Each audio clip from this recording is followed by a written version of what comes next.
بسم اللہ الرحمن الرحیم نحمدہ ونصلی ونسلم علی رسولہ الکریم اما بعد۔ آج کی مجلس میں انشاءاللہ ہم تحیۃ الوضو سے متعلق گفتگو کریں گے۔ سب سے پہلے یہ کہ تحیۃ الوضو کے معنی کیا ہے اور تحیۃ الوضو کس چیز کو کہتے ہیں۔ تو تحیۃ الوضو جو ہے یہ نفل نماز ہے، اور 2 رکعت یا 4 رکعت جو ہے جب آدمی وضو کر لیتا ہے تو اس کے بعد اس کی ادائیگی کر لیتا ہے اعضاء کے خشک ہونے سے پہلے تو اس کو کہا جاتا ہے کہ تحیۃ الوضو۔ حدیث میں اس کے بہت سارے فضائل وارد ہیں، ان میں سے پہلی حدیث جو ہے وہ صحیح بخاری کی ہے، جس میں آپ صلی اللہ علیہ وسلم کا ارشاد مبارک ہے کہ جس نے میری طرح وضو کیا، یہ جو میری طرح وضو کرے اور پھر 2 رکعتیں نماز پڑھ لے، اور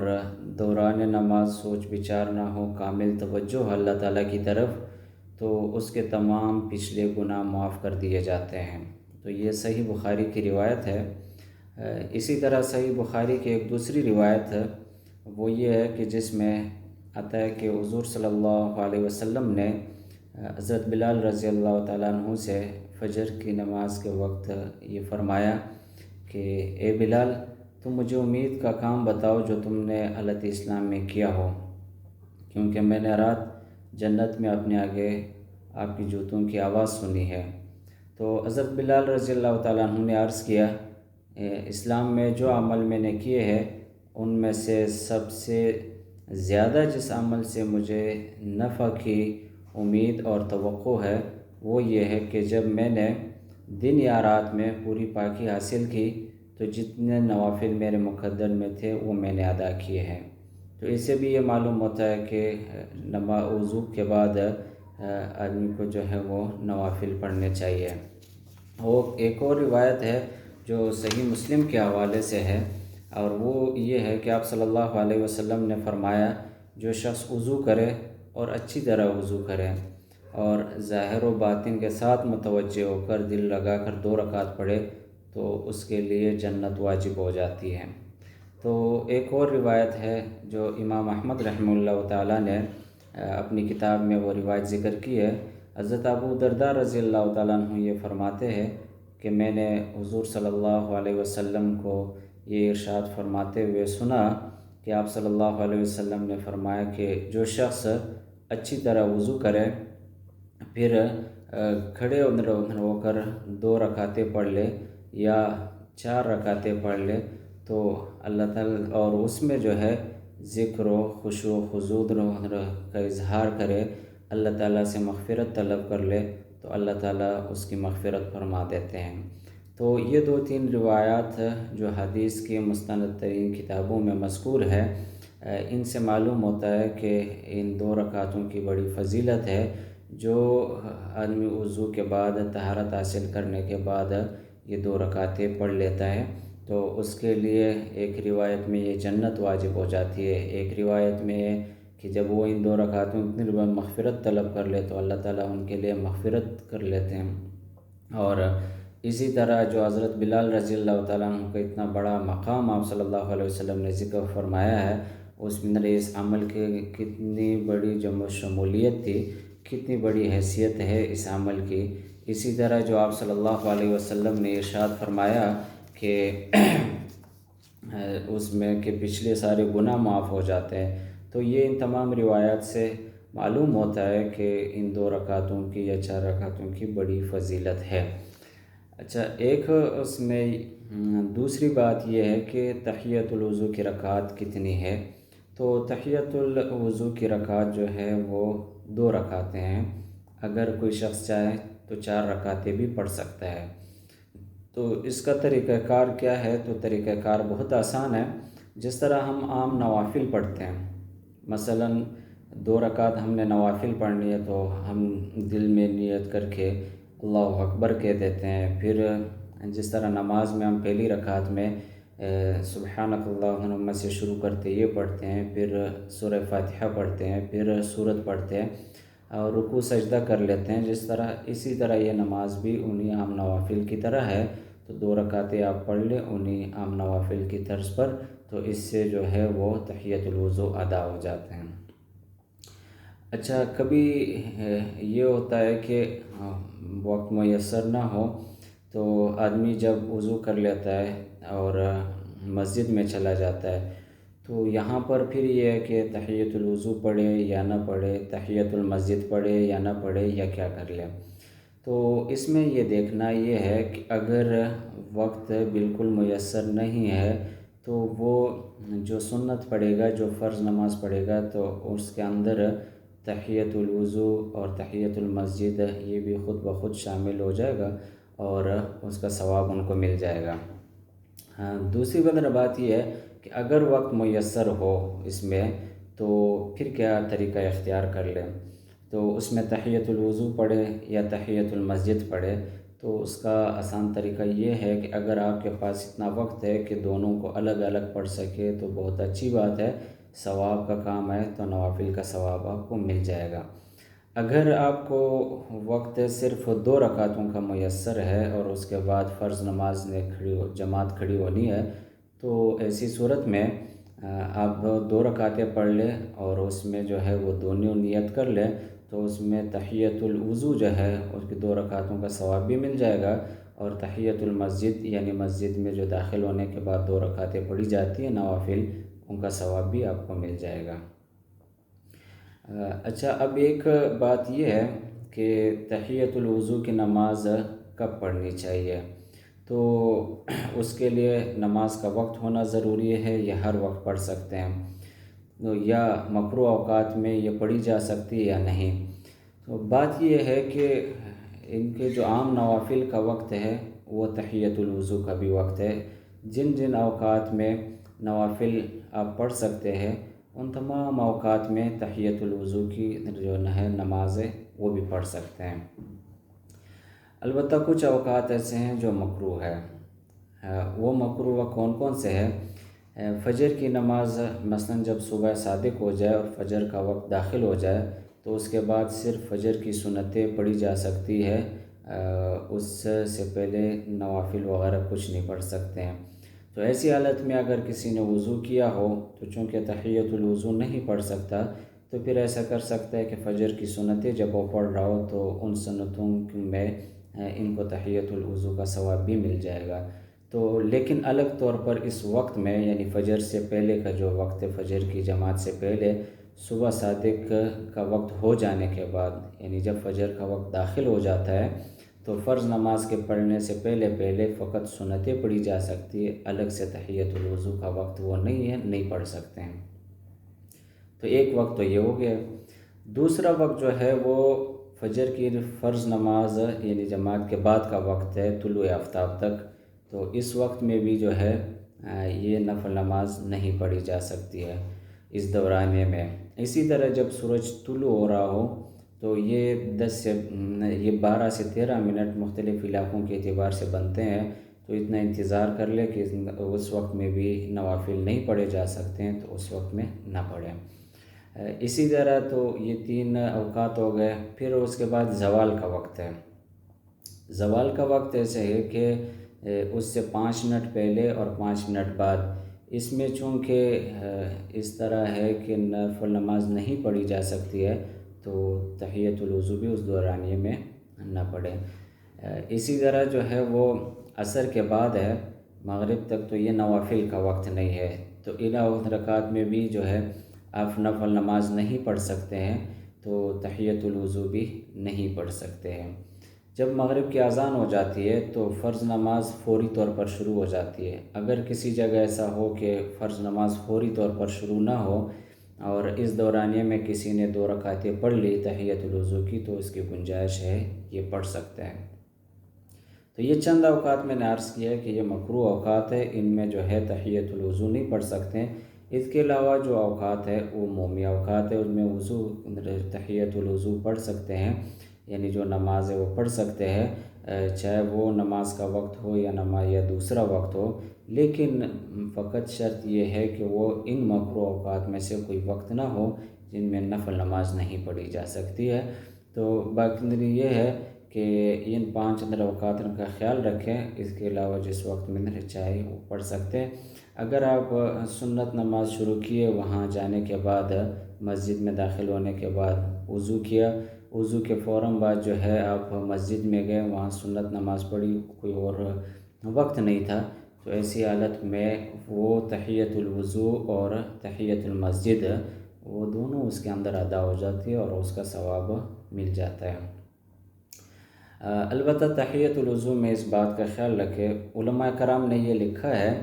کہ تحیۃ الوضو میں جب آدمی وضو کر لیتا ہے تو اعضاء کے خشک ہونے سے پہلے یہ پڑھنا چاہیے، مستحب ہے۔ اگرچہ بعض علماء کرام یہ بھی فرماتے ہیں کہ اگر اعضاء خشک ہو جائے تو بھی کوئی پڑھ لے تو اس سے تحیۃ الوضو کا ثواب مل جاتا ہے، لیکن بہتر یہ ہے کہ اس دورانیے ہی میں پڑھ لے، زیادہ تاخیر نہ کرے اس میں۔ اچھا، تو ایک سوال یہ ہے کہ خطبہ جمعہ کے دوران کوئی شخص یہ دونوں نمازیں پڑھ سکتا ہے یا نہیں پڑھ سکتا ہے؟ تو یہ دیکھیں کہ جب جمعہ کا خطبہ شروع ہو جائے تو اس وقت احناف کے نزدیک یہ ولا صلاۃ ولا کلام، کہ اس دورانیے میں کوئی نماز نہ پڑھے، اس دورانیے میں کوئی بات نہ کرے، بلکہ ان آدمی کے اوپر لازم ہے کہ امام صاحب جو خطبہ دے رہے ہوتے ہیں اس خطبہ کو سنیں، اس خطبے کا سننا واجب ہے۔ تو اس لیے اس دورانیے میں اگر کوئی شخص وضو کر لیتا ہے تو تحیۃ الوضو جو ہے اس وقت میں نہ پڑھے اس میں۔ اچھا، ایک بات اس میں یہ ہے کہ تحیۃ الوضو جو ہے کہ کوئی شخص مسجد میں داخل ہو تو تحیۃ الوضو پڑھے یا تحیۃ المسجد، تو وہی دونوں طرح کا اختیار ہے۔ اگر آپ کو وقت میسر ہے تو تحیۃ الوضو پڑھ لیں اور اسی طرح تحیۃ المسجد الگ پڑھ لیں، اور اگر وقت کم ہے جس میں ان دونوں میں سے کوئی ایک نماز پڑھی جا سکتی ہے تو ایسی حالت میں ایک ہی طرح 2 رکعتیں ایک دفعہ پڑھ کے اس میں دونوں کی نیت کر لیں، تحیۃ الوضو کی ادائیگی بھی ہو جائے گی اور اسی طرح تحیۃ المسجد کی ادائیگی بھی ہو جائے گی۔ تو اس دوران میں، اور اگر بالکل وقت نہیں ہے تو آدمی جو سنت نماز پڑھتا ہے یا فرض نماز پڑھتا ہے ان کے اندر یہ تحیۃ الوضو اور تحیۃ المسجد بھی ادا ہو جاتی ہے اور ان کا ثواب مل جاتا ہے۔ ایک بات اس میں یہ ہے کہ خواتین جو ہے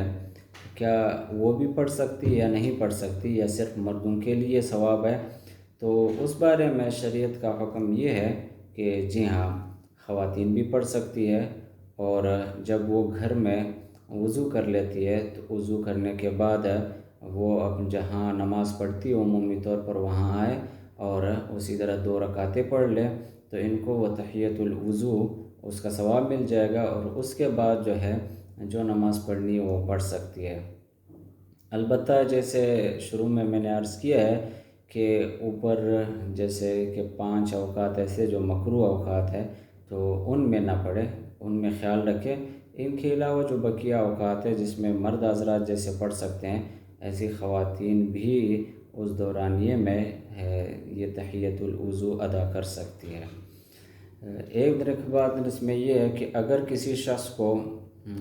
کوئی عارضہ لاحق ہو، بار بار وضو کر رہا ہو، تو کیا ہر وضو کے بعد تحیۃ الوضو پڑھیں گے؟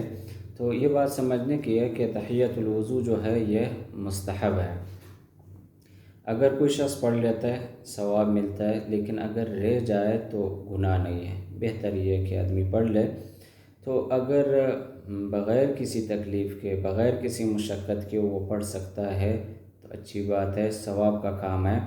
جتنی بار اس نے وضو کیا ہے، طہارت حاصل کی ہے، اتنی ہی دفعہ اگر وہ 2 رکعتیں پڑھ لیتا ہے اور مکروہ وقت نہیں ہوتا، صحیح وقت ہوتا ہے، تو اس کو اتنا ہی زیادہ ثواب ملے گا، تو پڑھ سکتے ہو اس میں۔ اسی طرح یہ بات کہ غسل کے بعد بھی یہ نماز پڑھ سکتے یا نہیں، تو غسل بھی چونکہ طہارت ہے، غسل بھی پاکی ہے، اور جب ہم غسل کرتے ہیں تو سنت طریقہ تو اس کا یہی ہے کہ پہلے وضو کر لے اور بعد میں غسل کر لے، تو چونکہ اس میں بھی وضو ہو جاتا ہے تو اس لیے اگر کوئی شخص اس کے بعد 2 رکعتیں پڑھتا ہے تو یہ بھی تحیۃ الوضو شمار ہوں گے۔ اگر کسی شخص سے غسل کے دوران وضو رہ جاتا ہے، وضو نہیں کر پاتا،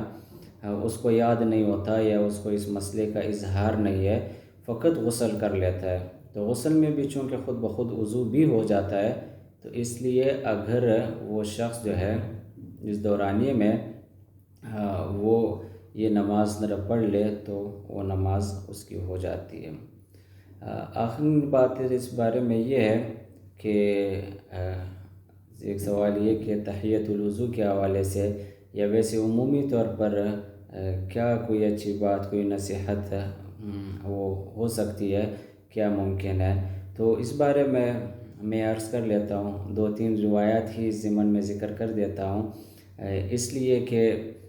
سب سے بہتر بات تو وہی ہوتی ہے کہ جو احادیث سے منقول ہو، جو قرآن کریم سے منقول ہو۔ تو اس میں ایک روایت یہ ہے کہ جس میں ایک شخص آپ صلی اللہ علیہ وسلم کے پاس آیا اور عرض کیا کہ اللہ کے رسول مجھے جو ہے نصیحت کیجیے، اور وہ نصیحت یہ ہے کہ بالکل مختصر ہو جس پر میں عمل کر سکوں۔ تو اس پر آپ صلی اللہ علیہ وسلم نے یہ ارشاد فرمایا کہ آپ غصہ نہ کریں، تو غصے سے آدمی بچے، اس لیے کہ غصہ جو ہے وہ بہت ہی نقصان دہ عمل ہے۔ اس سے جیسے انسان کو ظاہری طور پر تکلیف ہوتی، اسی طرح انسان کے اعمال بھی اس سے برباد ہوتے ہیں۔ بسا اوقات اس غصے کے دوران بھی انسان کے زبان سے ایسے الفاظ صادر ہو جاتے ہیں جو خدا نخواستہ شرک کی حد تک پہنچ جاتے ہیں، جو خدا نخواستہ کفر کی حد تک پہنچ جاتے ہیں، جس سے بسا اوقات نکاح پر اثر پڑتا ہے، انسان کو معلوم نہیں ہوتا، جس سے بسا اوقات ایمان سے آدمی محروم ہو جاتا ہے، جس سے بسا اوقات انسان ایسے فعل کا ارتکاب کر جاتا ہے کہ جس کی وجہ سے اس کی ساری زندگی برباد ہو جاتی ہے، تباہ ہو جاتی ہے۔ تو یہ بہت اہم روایت ہے جس میں آپ صلی اللہ علیہ وسلم نے ایک ہی لفظ کے ساتھ ہی یعنی ایک پوری مکمل جو ہے وہ نصیحت فرما دی ہے کہ غصے سے اپنے آپ کو بچاؤ۔ اسی طرح جو ہے ایک دوسری روایت یہ ہے، حضرت ابو ایوب انصاری رضی اللہ تعالیٰ عنہ فرماتے ہیں کہ رحمت عالم صلی اللہ علیہ وسلم کی خدمت اقدس میں ایک شخص حاضر ہوا اور عرض کیا کہ مجھے نصیحت کیجیے، اور مختصر نصیحت ہو۔ آپ صلی اللہ علیہ وسلم نے یہ ارشاد فرمایا کہ جب تم نماز کے لیے کھڑے ہو تو اس شخص کی طرح نماز پڑھو جو رخصت کرنے والا ہو۔ اس حدیث میں یہ جو جملہ ہے اس کے 2 مطلب ہو سکتے ہیں، یعنی کوئی شخص جب نماز کے لیے کھڑا ہو تو اس طرح نماز پڑھ لے جیسے گویا یہ اس کی زندگی کی آخری نماز ہے۔ تو ظاہر ہے انسانی زندگی کا تو کچھ علم ہی نہیں ہے، جب وہ کھڑا ہو جاتا ہے نماز پڑھتا ہے اس کو یہ معلوم نہیں ہوتا کہ میں جو آج فجر کی نماز پڑھ رہا ہوں پتہ نہیں میری قسمت میں ظہر کی نماز ہوگی یا نہیں ہوگی، جیسے قرآن کریم نے اس بات کی طرف اشارہ کیا ہے وَمَا تَدْرِي نَفْسٌ مَاذَا تَكْسِبُ غَدًا، کسی نفس کو یہ معلوم نہیں ہے کہ کل وہ کیا کرے گا، اس کے ساتھ کیا ہوگا۔ تو اس طرح جو ہے اپنی آخری نماز سمجھ کر نماز پڑھے، تو اس میں اس بات کی طرف اشارہ ہے کہ آدمی پورے سکون کے ساتھ، اطمینان کے ساتھ، خشوع و خضوع کے ساتھ جو ہے وہ نماز پڑھ لیں۔ اس کا ایک مطلب یہ بھی ہو سکتا ہے کہ جب آدمی نماز کے لیے کھڑا ہو تو ساری توجہ، مکمل توجہ جو ہے وہ اللہ تعالیٰ کی جانب ہو، اللہ تعالیٰ کے ماتن سوا جو ہے جتنے لوگ ہیں ان کی طرف نہ متوجہ ہو، اس چیز سے خشوع اور خضوع کی کیفیت پیدا ہوگی، اور یہی نماز میں مطلوب بھی ہے، یہی چیز نماز میں مقصود بھی ہے۔ تو یہ حدیث کا پہلا جملہ ادھر یہ تھا جس کا یہ معنی ہے۔ دوسرا جملہ آپ صلی اللہ علیہ وسلم نے یہ ارشاد فرمایا کہ کوئی ایسا کلام نہ کرو جس سے تجھے پھر کل عذر کرنا پڑے، یعنی آدمی کو جو ہے یہ اصلاح اقوال کے لیے آپ صلی اللہ علیہ وسلم نے ارشاد فرمایا کہ کوئی ایسا کلام زبان سے نہ نکل جائے جس کی وجہ سے بعد میں شرمندگی ہو، اور ظاہر ہے انسان کی زبان اس کی گرفت میں ہو تو یہ اس کی بہت بڑی کامیابی ہے کہ زبان سے، جیسے ابھی میں نے اوپر عرض کیا، بسا اوقات ایسے خطرناک جملے نکل جاتے ہیں جو پھر اس پر پشیمانی ہوتی ہے، زبان سے کسی کی غیبت نکل جاتی ہے، زبان سے فضول گفتگو نکل جاتی ہے تو جس پر بعد میں شرمندگی ہوتی ہے۔ تو آپ صلی اللہ علیہ وسلم نے اس مختصر جملے میں ارشاد فرمایا کہ زبان کو جو ہے ایسا کلام نہ کریں کہ جس سے کل جو ہے پھر تمہیں اس بارے میں عذر کرنا پڑے۔ گویا یہ ہے کہ ہر لفظ کو، ہر جملے کو تول تول کر بولا جائے، اور اس میں ایسا نہ ہو کہ کوئی نافرمانی والا جملہ ہو، اس لیے کہ قرآن کریم میں آتا ہے ما یلفظ من قول الا لدیہ رقیب عتید، کہ ادھر انسان جو کچھ بولتا ہے تو اس پر نگران مقرر ہوتا ہے، وہ لکھا جاتا ہے، وہ محفوظ کیا جاتا ہے۔ تو اس بنا پر جو ہے وہ ایسے جملے سے بچنا چاہیے۔ اس میں تیسری بات جو آپ صلی اللہ علیہ وسلم نے ارشاد فرمائی ہے، اور اس میں یہ ہے کہ اس چیز سے نا امید ہو جاؤ جو لوگوں کے ہاتھ میں ہے۔ مطلب اس کا یہ ہے کہ جو کچھ اللہ نے آپ کو دیا ہے اس پر اکتفا کر لو، اسی پر صبر کر لو، دوسروں کی جانب جو ہے مالوں کی جانب متوجہ نہ ہو، نہ ان کی مالوں کی امید رکھو، یعنی صرف جو اللہ نے آپ پر نعمتیں کی ہے تو ان نعمتوں کو اپنے لیے عظیم نعمت سمجھ کر اس پر شکریہ ادا کرو، اور کسی اور کے مال کی امید میں نہ پڑو۔ ایک اور روایت میں عرض کرتا ہوں، حضرت امیر معاویہ رضی اللہ تعالیٰ عنہ نے حضرت مغیرہ بن شعبہ رضی اللہ تعالیٰ عنہ کو خط لکھا، اور اس خط میں یہ عرض کیا کہ آپ مجھے وہ قول بتائے جو آپ صلی اللہ علیہ وسلم سے آپ نے سنا ہو، تو کوئی حدیث سنی ہو وہ مجھے بتا دیجئے، واعظ و نصیحت کیجئے۔ تو حضرت مغیرہ بن شعبہ رضی اللہ تعالیٰ عنہ نے ان کے خط کے جواب میں یہ لکھا کہ 6 چیزیں ایسی ہیں کہ جس سے آپ صلی اللہ علیہ وسلم منع فرماتے تھے، تو اس پر عمل کرنا چاہیے۔ ان 6 چیزوں میں سے پہلی چیز یہ ہے کہ فضول بحث و مباحثہ سے منع فرماتے تھے۔ جیسے میں نے عرض کیا کہ فضول باتوں سے، لایانی باتوں سے انسان کا وقت بھی ضائع ہو جاتا ہے، انسان کی قوت گویائی جو اللہ تعالیٰ کی جانب سے ایک بڑی نعمت ہے، اس طرح کا غلط استعمال ہو جاتا ہے۔ بسا اوقات ایسے جملے نکل جاتے ہیں جس پر انسان کو پشیمانی ہوتی ہے، تو اس سے منع فرمایا۔ اور دوسرا یہ ہے کہ مال کو ضائع کرنے سے منع فرماتے تھے، اس لیے کہ مال جو ہے یہ اللہ تعالیٰ کی جانب سے بہت بڑی نعمت ہے، ان کو اچھے کاموں پہ لگانا چاہیے، نیکی کاموں میں لگانا چاہیے، دین کے کاموں میں لگانا چاہیے۔ ان کو ضائع کرنے سے جو ہے وہ نعمت کی ناشکری ہوتی ہے، تو آپ صلی اللہ علیہ وسلم اس سے منع فرماتے تھے۔ تیسری چیز جو ہے وہ سوال کی کثرت، جو لوگ جیسے فضول سوالات پوچھتے ہیں جن کا نہ دین سے کوئی مطلب ہوتا ہے، نہ دنیا سے، نہ وہ دنیا کے اعتبار سے فائدہ مند ہے، نہ آخرت کے اعتبار سے فائدہ مند ہے، تو ایسے سوالات کرنے سے منع فرمایا۔ ہاں، اس سوال کی حوصلہ افزائی فرمائی ہے کہ جو شریعت کے علم سے متعلق ہو، جس میں آدمی کو جو ہے شریعت کے احکام معلوم ہو جائے، تو ان سوالوں کے بارے میں جو ہے حوصلہ افزائی فرمائی ہے کہ وہ سوالات کرنے چاہیے۔ یہ جو فضول سوالات ہوتے ہیں جس کا نہ دنیاوی کوئی فائدہ ہو نہ اخروی فائدہ ہو، اس سے منع فرمایا ہے۔ چوتھی چیز یہ ہے کہ اس بات سے بھی منع فرمایا کہ خود تو کوئی شخص کسی کو کچھ نہ دے اور دوسروں سے مانگتا رہے، یعنی جو کچھ اللہ نے اس کو صلاحیتی دی ہو، اس کو مال دیا ہو، اس کو دولت دی ہو، اس کو علم دیا ہو، وہ کسی کو کچھ دینے پر رضامند نہ ہو، بخل سے کام لیتا ہو، اور دوسروں سے ان ساری چیزیں لینے کی توقع رکھتا ہو، ان سے مانگتا ہو، تو اس چیز سے آپ صلی اللہ علیہ وسلم نے منع فرمایا ہے۔ اور پانچویں چیز ذکر یہ ہے کہ ماؤں کی نافرمانی سے، اس لیے کہ قرآن کریم میں جا بجا جو ہے والدین کے ساتھ احسان کا ذکر آیا ہوا ہے۔ والدین کے ساتھ جو ہے وہ اچھائی کا معاملہ کرنا چاہیے، اچھا برتاؤ کرنا چاہیے، نرمی کا معاملہ کرنا چاہیے، یہاں تک کہ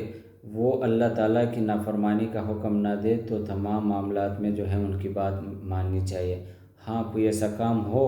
جو اللہ تعالیٰ کی یا حضور صلی اللہ علیہ وسلم کی اطاعت کے خلاف ہو،